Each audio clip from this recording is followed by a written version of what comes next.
Did you reflect on sort of what that did culturally? Did it do anything culturally? I think that there was an awful lot of conversations around what true feminist power, feminine power means, and whether or not there is still this sort of rampant patriarchy that is kind of keeping women down, and so on and so forth. And then there was the right-wing reaction, and there was the left-wing re-reaction to the right-wing reaction, and all the rest of it.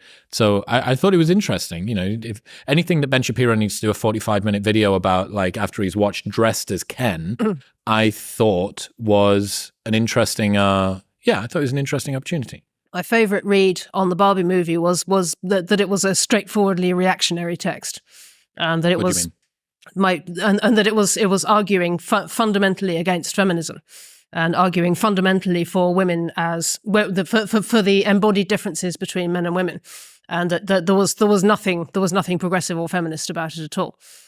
How so? What would you say to the people who are like, how could you say this? It was obviously was pushing back against men, and men were on the receiving end of all of the jokes, and they laughed at them and all the rest of the things. But pregnant Barbie was expelled from the Barbieverse. I mean, there's no darker commentary on the boundaries of liberal feminism. I mean, this is what I spend my entire professional career harping on about, Chris.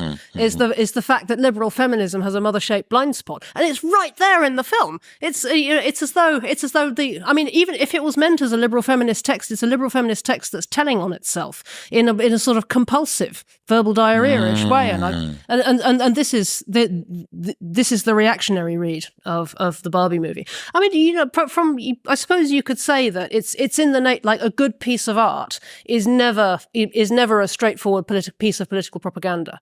You know, it doesn't work. Like, good stories are never straightforward moral lectures. You know, good stories always contain the other perspective, and good stories are always just more complicated than that. But I mean, even if it was intended as a piece of feminist propaganda, it told on itself in some powerful ways. Including by that detail of expelling pregnant Barbie from the Barbieverse.